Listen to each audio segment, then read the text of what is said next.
Leah Thomas is a biological man who decided to become a woman and enter into the women's division of swimming competition. And so he wins a title, an NCAA title. And a lot of people have been talking about this because, on the discussion on whether or not it's really fair that a biological male is competing with biological women, females, in sports. Now, from a biological standpoint, we know that generally speaking, men are larger built than women, and in regards for physical prowess, men are superior to women in that aspect for weightlifting, endurance, just general body mass. Okay, and all of this is important when you take into account the fact that you have a biological man competing against women in a swimming sport, and he won. And it's obvious that he fucking won because of what we just said.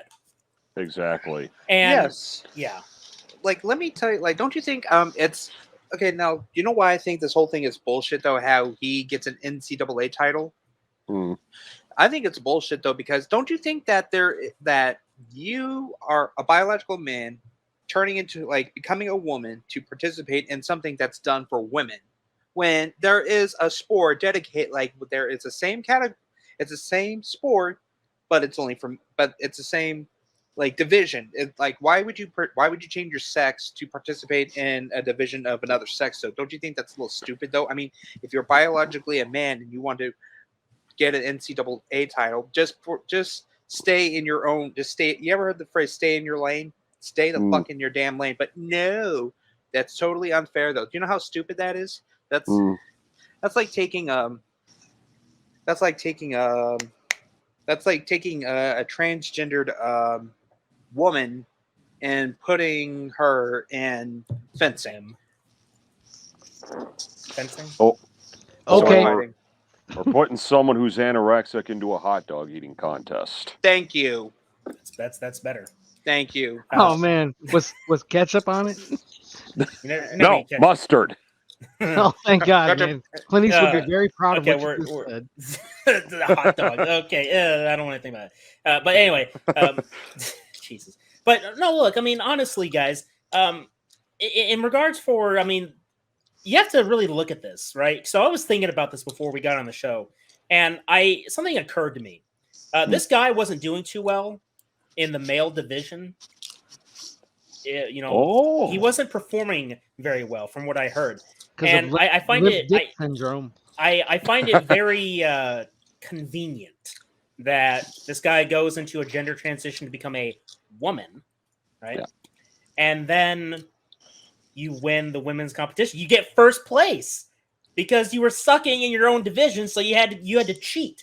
I saw a meme, and I wish I could find it, but I don't remember where I saw it at. But there was a meme where it was like when you play the game on hard mode and you suck, so you go to easy mode, and it shows him from when he was a dude to female. So a funny thing. But I do want to play a short interview from one of the competitors in the women's division, and she has a really interesting story, and it really is unfortunate, but we're going to go and play that right now. You're a Virginia Tech swimmer. What did you think about Leah Thomas competing today as a swimmer in this competition? What are you feeling? What are other athletes feeling? It's a common conception that we are all very disappointed and frustrated with someone who has capabilities more than us women have to be able to compete at this level and take opportunities away from other women. Like, I have a teammate who did not make finals today because she was just bumped out of finals, and it's heartbreaking to see someone who went through puberty as a male and has the body of a male be able to absolutely blow away the competition, and you go into it with a mindset that you don't have a chance, if that makes sense. Like, it's hard to compete against someone with the aerobic capacity, the muscle development, the body of a man. It's hard to think about it like that, and staying positive, I bet, for other swimmers who are in that heat is probably overwhelming. I'm not sure, I can't speak for them, but it's disappointing to see and frustrating, definitely. And you said that one of your teammates was crying today because she didn't make the finals. You said that she was 17th, Yes. and there were 16 spots. Yes. So Leah Thomas took one of those spots. Talk to us about what your teammate was going through and that experience. She was very emotional, and it's hard to see because it's her last NCAAs, and she really loves that race, and it was just heartbreaking to see that she put all her effort into it today, and when the best time that she went in a morning session before and still not make it back. It's hard to see someone who works every day, every night, still not be able to compete against someone like that. There you go. Yeah. So Cock blocked. yeah, Fucking hell. yeah. So it's unfair, right? Well, hang on a second. Hang on a second. Let's give kudos to Savannah Hernandez from Infowars.com. Because that's Savannah Hernandez doing the interview. Oh, really? I didn't even know that. Yeah. Okay. Well, props to her then. Oh, I'm sorry. My favorite thing I liked on the interview was the sticker that says "Men that say no to men who participate as women," or whatever the sticker said. I like that. You know what's weird though? This whole concept reminds me of South Park. Well, no. Besides that, it reminds me of this old. It was this like movie from the mid 2000s or late 2000s. It was called "She's the Man" with Amanda Bynes. Oh yeah.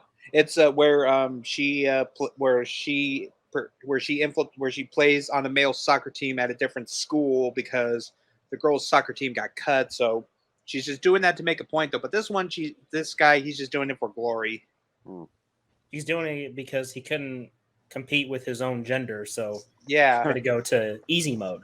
Right? Simply put, he sucked. Yeah, there you go. And I think, you know what I think is funny? You know who is speaking out against this shit?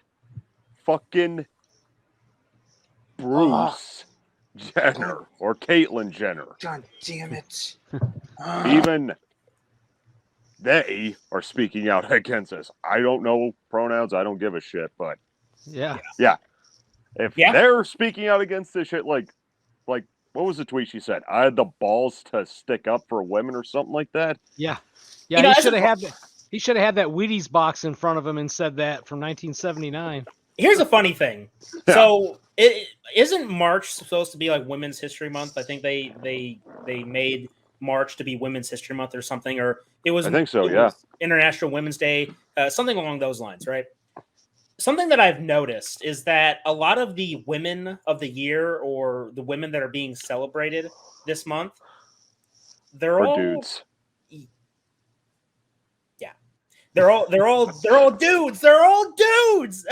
They're all transgender women. They are biological men. They're being celebrated as women. This is degrading to women. Where the fuck are the women on this? Okay, let me tell you where they are, right?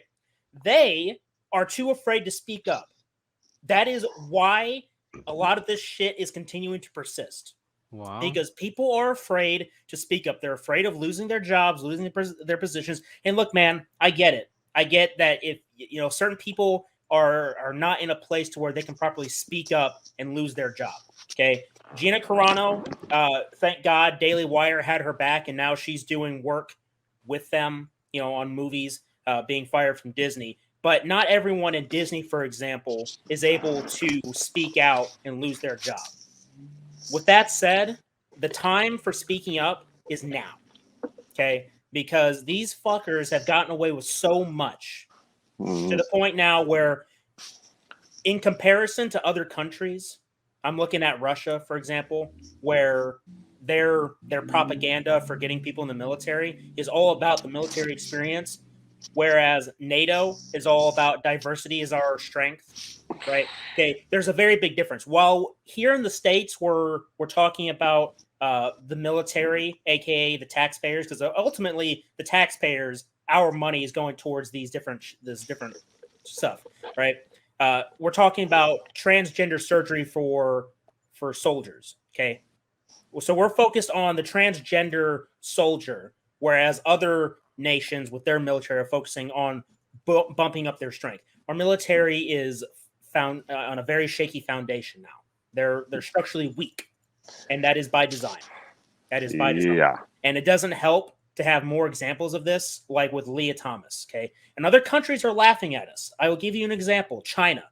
Okay. China has been looking at our decadence, right? and they're saying that they're basically saying that America has they're essentially humiliating themselves. They're structurally weak because they're this idea of the diversity and inclusion and progressiveness, right? I mean, they've directly addressed it. Xi Jinping has addressed it, and but he's part of the situation too. I firmly believe that any kind of sabotage going on in this country, especially with entertainment, it's from China, because Disney's sucking China's dick. Most of Hollywood is sucking China's dick, actually. Yeah. Well, people like to make the argument that movies need to be distributed in China to be profitable now. Well, that didn't stop Joker from making over $1 billion despite the R rating. And everyone trying to paint the picture that's going to turn us all into violent racists or some shit. And it was banned in China. Yeah. But did it really turn us into violent incel uprising? No. No, it did not. As much as I'd love to. I was going to say about Russia was that they were showing, a masculine angle to their military. In the United States military many years ago, it was don't ask, don't tell. Today, it's like tell and show all. I mean,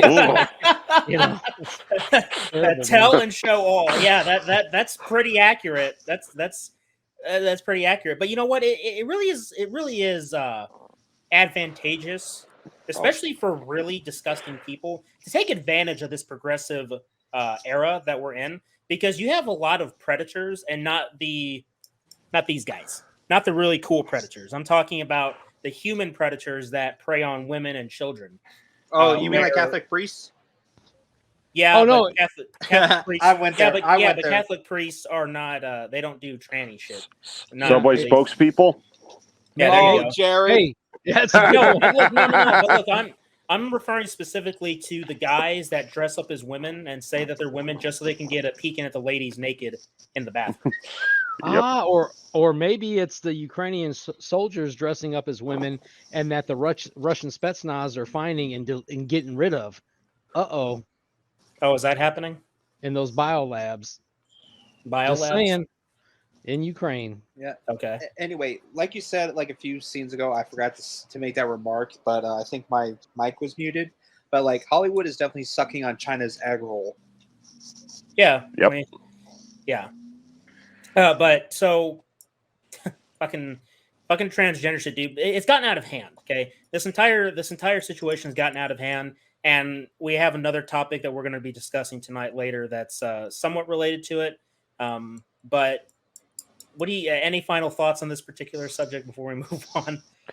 I'm sorry. I'll just say that South Park episode came true. That's all I'm going to say. Happens a lot, doesn't it? Family Guy, Simpsons, South Park. Yeah, they predict the future though. Someone is a fucking is a fucking psychic though. And another thing, they're prophets. Leah Thompson, Leah Thomas. Sorry, no offense, Leah Thompson. If you're watching this, no offense. Leah Thomas, he shouldn't have earned. He doesn't deserve that NCAA title. He should be stripped of it and disqualified, or like not disqualified. And have his balls removed. Too late. Too late. But I mean, not only should he have his title stripped, but he should be blacklisted. You know what? If you want to perform in a sport as a transgender athlete, then you know what they should do. Then why don't you just have transgender sports then, right? Have them compete amongst themselves. But then when you really think about it, it's like, okay, so if you have an entire group of transgender women, that's just dudes competing against each other. There's no fucking difference other than they look like women now, and that's pretty much it. Or in the words of Aerosmith, like you said, Women's Month on March, though. In the words of Aerosmith, looks like a lady. Or he also said, "Walk this way." Yeah, probably sure we're going to get a copyright strike, but you get the picture. Sure thing. I'm going to hold back on the joke I just had. Oh, I'm not sure I should say. Yeah, I understand. So, Rusty I wanted says, McDonald's. Oh, God. McDonald's. Anyway, so Rusty says, I respect their affliction and their corrective actions to address it, but they should not be in competitive professional sports. Some non-professional sports is fine, but not professional competitive. Yeah. See, I'll the way tell you what, though. Go ahead. I'm going to have to remember the joke I had because maybe when we're off air, I'll tell you what it was. Type it in the chat, in the private chat, so you remember. Yeah. But so yeah, here's the thing. What you do with yourself as an adult, that's your business. It's just you have to consider certain things. One thing being the sports angle. Okay, as a man going as a trans woman, competing with women, you have to understand. And these people know, man. You don't think that they know that competing against women is unfair? That's why we have men's division and women's division. There's a reason for that. Okay? Yeah, I saw that. Okay, there's a reason for it, right? So overall, I mean, are we going to see any backlash from this? Maybe later on in the future, but I'm pretty certain that this isn't going to go anywhere. I mean, you're going to have women that are going to speak out. They're going to be labeled as transphobic because we're in an era where identity politics has taken over everything, and you can't really speak out without being blacklisted or labeled as one of the many phobes or ists that exist out there. They're always trying to use the power structure argument too. Drives me nuts. Oh yeah, absolutely. And it's a degradation of society is really what's going on as well. Doing things like this would, it gets away from family values, morals. The nuclear family. Yeah, sure. Actually, that's it. Yeah. I'm Special Agent Spooky Clutter. I'm Special Agent Carter Sauce. Special Agent Dr. Richtofen. And until next time, fellow investigators, remember, the entertainment is out there.